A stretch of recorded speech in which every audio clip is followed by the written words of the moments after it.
그거는 별로 영향을 주지 않을 겁니다. 증인의 기업에도 하청과 납품 기업이 많이 있습니까? 그렇게 많지 않습니다. 노동자는 그 그룹화에 몇 명이나 됩니까?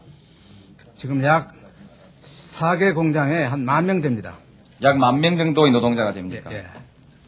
증인이 공개적으로 24억 5천만 원, 숨어서는 아니지만 장부 영수증도 없이 10억, 이래서 전부 34억 5천만 원을 냈는데요.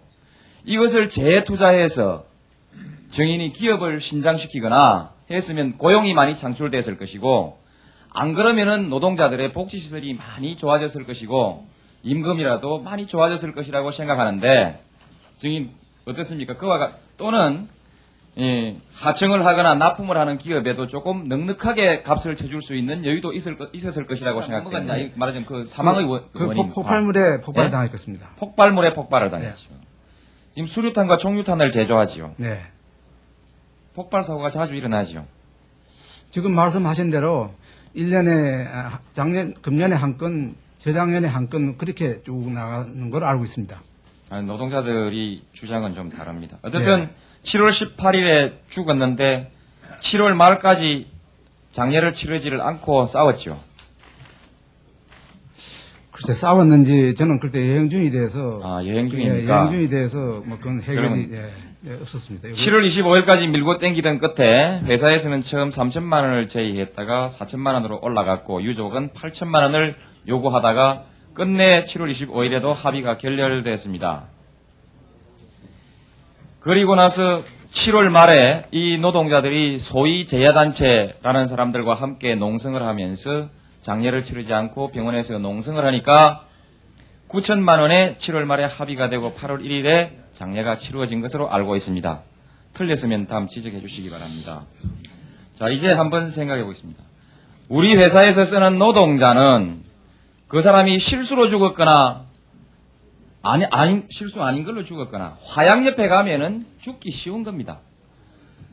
작업을 하지만 증인이 돈을 많이 벌기 위해서는 노동자들은 화양옆에 가야 하고 기계 옆에 가야 합니다. 기계 옆에 가는 노동자는 화양옆에 가는 노동자는 부득이 아무리 조심해도 죽을 수도 있습니다. 실수할 수도 있습니다.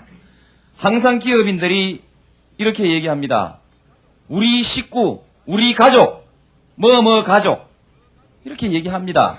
그 가족이 죽었는데 3천만 원, 4천만 원, 8천만 원 주니 7월 25일까지만 해도 8천만 원을 주니 못 주니 싸우다가 며칠 지나니까 이 1천만 원도 올라갔는데 아마 다부지게 누가 달라들었던 모양입니다.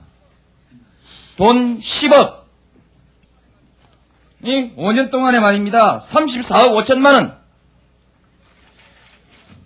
이것은 증인에게만 하는 것이 아니고 앞에 증인하고 간 증인들 그리고 앞으로 증언을 하러 나올 재벌 증인들 그 모두에게 함께 지금 본 의원이 던지는 질문입니다. 오히려 증인은 좀 후했던 편도 있습니다. 3천만 원 후합니다. 지금까지 줘왔던 그러나 1,000만 원, 2천만 원, 600만 원 이래 쏘개가지고 돈을 주면서 어떻습니까? 증인은 기업인으로서 이 점에 관해서 한번 의견을 말씀해 주십시오. 그 절대 권력을 가지고 있는 권부에는 5년 동안에 34억 5천만 원이라는 돈을 널렁널렁 갖다 주면서 내 공장에서 내 돈 벌어주려고 일하다가 죽었던 이 노동자에 대해서 4천만 원 주느냐 8천만 원 주느냐를 가지고 그렇게 싸워야 합니까? 그것이 인도적입니까? 그것이 기업이 할 일입니까? 답변하십시오.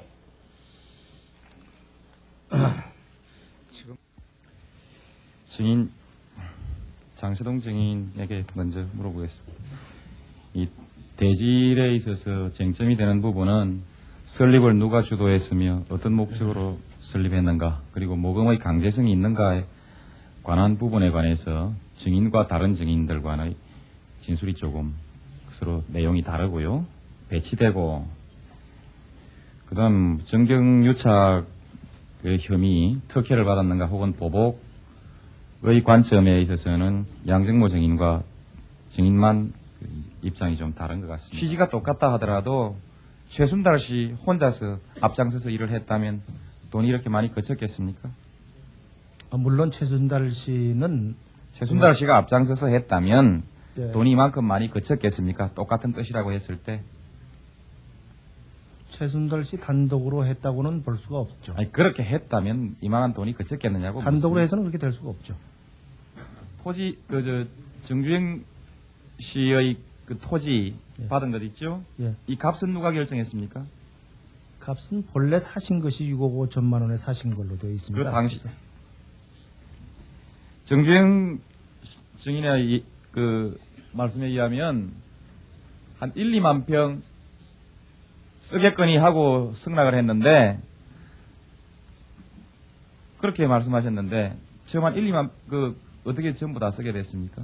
처음에는 저 밑에 땅은 논이 좀 있고 해서 평지는 한 4, 5만 평 정도 됩니다. 나머지는 전부 산이기 때문에 정주행 증인에게 한번 물어보죠. 그 당시 1, 2만 평 정도 쓰겠거니 하고 주셨다고 그랬죠? 그저 뭐 순간적으로 그렇게 느꼈습니다. 그러면 뭐 그 연구소 짓는 거니까 충분하지 않겠냐 이렇게 생각했습니다. 돈을 안 받은 이유는 뭡니까? 그럼 안 받으셨는데요. 뭐 돈을 받았댔자 뭐 큰 가치가 없기 때문에 이 당시 이 땅을 기부할 때 기준으로 해서 땅을 사신 것은 몇 년 전이었습니까? 또 저 밤에 3, 4년 전 된 걸로 잘 모르겠어요. 2, 3년 된지 3, 4년 된지 분명하지 않습니다. 살 때하고 이거 넘길 때하고 땅값은 많이 달라졌겠죠? 그 쓸 수만 있다면 엄청나게 차이가 있다고 생각합니다. 이렇게 물어보겠습니다. 그 폭탄 쓰는 얘기가 나오는데요. 신동아를 보면은 단순하게 폭탄 쓰는 얘기만 나오고 있고 두김 씨의 얘기는 그 월간 조선에만 나오는데요. 폭탄 선언이라는 말은 두김 씨 얘기하고 전혀 관계없이 언급되고 있습니다.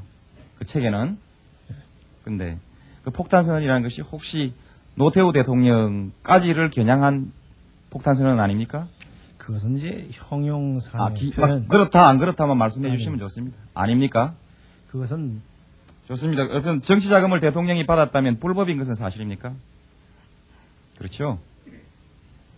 그건 어느 나라 정치 사회든 지금 정치 자금을 하고 해서 합법적으로 하느냐 공개적으로 하느냐가 때문에 전 세계가 다 고민하고 있는 걸로 알고 예, 있습니다. 하여튼 법률상 불법인 건 사실인데 그건 어느 나라나 그런 고민은 있다 이런 말씀입니까? 어느 나라 법률상 그것이 불법이라는 사항은 제가 법률에 적용을 검토 안 해봤습니다. 증인 안전기획부장으로 근무하셨죠? 예, 예? 예, 수사 업무도 있죠. 있습니다.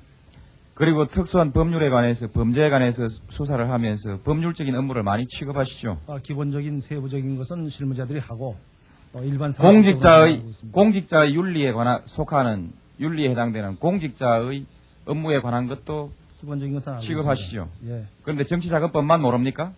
정치자금법의 일반적인 사항은 알지만은 그 세부적으로 어떤 법에 어떻게 적용이 되는 우리나라가 지금까지 정치자금법에 관한 규정도 모르고 어떤 정치자금이 합법적이고 불법적인 것도 모르는 안전기획부장에게 이 나라의 안전을 맡겼습니까? 증인은 그랬다고 생각합니까? 그렇게 개인적인 인신을 가시지 말고 인신 공격이 아니고 증인이 오늘 그 답변을 회피하는 것이 매우 불성실한 답변이기 때문에 이렇게 묻는 겁니다. 그 사안 자체가 법률을 모른다고 하시지 않습니까? 법률의 세부적인 사항을 어느 법조에 적용되는 위법 사항을 세부를 물은 것이 아니고 위법 합법을 물었습니다. 노무현입니다. 지금까지 거론되지 않았던 사실에 관해서 조금 몇 가지 확인하고 그 뒤에는 저희 일회 재단을 둘러싼 모금과 그와 유사한 모금과 모금이 가지는 정치적 의미를 함께 짚어볼 수 있는 사실 몇 가지를 물어보고자 합니다. 혹시 그 수능이 부정한 것이라 할지라도 따라가야 한다는 뜻도 포함합니까? 자기 돈 내는 것은 자기 능력에 맞게 내는 것은 부정이라고 생각을 하는데 아니, 그 여기서 뜻은 돈을 얘기는 가지고 얘기하지 따라간다는 것은 않고 돈의 일회재단 자금에 대해서는 한정된 얘기지 모든 행동을 따라간다는 얘기는 아니에요. 그런 뜻은 아닙니까? 네. 그럼 좋습니다. 그렇다면은 그 부분은 그렇게 알아듣겠습니다. 그러나 본의원이 잘못 봤는지 모르지만 지금까지 일회재단이 사실상 어느 특정 개인의 사유물이거나 또는 막후 권부라는 그런 것이 공공연하게 유언비어로 돌아다니다가 공공연하게 거론될 때까지 증인은 묵묵히 추종해 오시다가 지금 와서 이제 그 권력이 서서히 퇴조하는 듯한 모습을 보이면서 증인의 일회재단에 대한 독자적인 견해, 입장이 나오기 시작하고 그 권력을 거스리는 말씀을 하시게 될 때 이것은 단지 증인 말씀대로 시류에 순응한다는 것이 돈말에 국한되는 것은 아니라고도 보여집니다.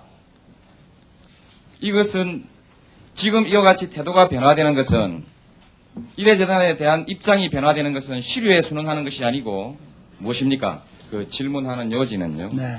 왜 돈 문제가 아니라면 진작부터 시류에 순응한다는 것이 단지 돈 문제에 국한된 것이라면 진작부터 6.29 선언이 있기 이전부터 왜 증인은 바른 말씀을 하시지 않았는가 하는 점에 관해서 질문을 하고 있습니다. 그래서 그건 대단히 송구스럽지만 기자들한테 발표한 거예요. 우리는 그런 용기를 가지고 있지 못한 것을 죄송하게 생각합니다. 그와 그 시류에 순응한다는 뜻이 네. 혹시 본 의원이 오해했듯이 오해라고 해두겠습니다. 오해했듯이 힘이 있을 땐 붙고 힘이 없을 땐 떨어지는 것처럼 그렇게 보이는 경우 자라나는 청소년들에게 엄청난 가치관의 오도를 가져오고 지금까지 정의를 위해서 목숨을 바치면서 싸워왔던 많은 양심적인 사람들에게 엄청난 분노를 자아낼 가능성이 있다고 생각해서 정인의 입장이 결코 그런지 안 그런지를 확인해보고자 저는 제 견해대로 따라가고 있습니다. 그렇다면은 네. 증인이 지금까지 청와대 여러 가지 형태로 기부한 성금은 증인과 증인을 포함한 일반적 재벌의 경제적 정치적 이익과 관계없이 냈고 실제로 아무런 작용도 하지 않았다고 확신하십니까? 현재까지는 무슨 큰 나쁜 작용, 지금 의혹만 잔뜩 사있지. 좋습니다. 그것이 결정적인 어떤 나쁜 작용을 했다. 현재까지는 그렇게 안 돼 있습니다. 소위 정경유착이 됐냐 안 됐냐 정경유착이라고 말할 수 있는 그와 같은 나는 역할을 그 네. 돈이 했는가 아니 했는가 본 의원이 증인에게 맞대해서 대등한 관계에서 질문을 할 수 있는 기회는 흔하지 않습니다. 사회적 영향력에 있어서 본 의원은 증인의 100분의 1도 따라가지를 못하는 것이 현실입니다. 난 비애를 느끼면서 이 질문을 하고 있습니다. 많은 노동자들의 피눈물을 옆에서 지켜보면서 함께 가슴이 녹아내리는 느낌을 받으면서 이 질문을 하고 있습니다.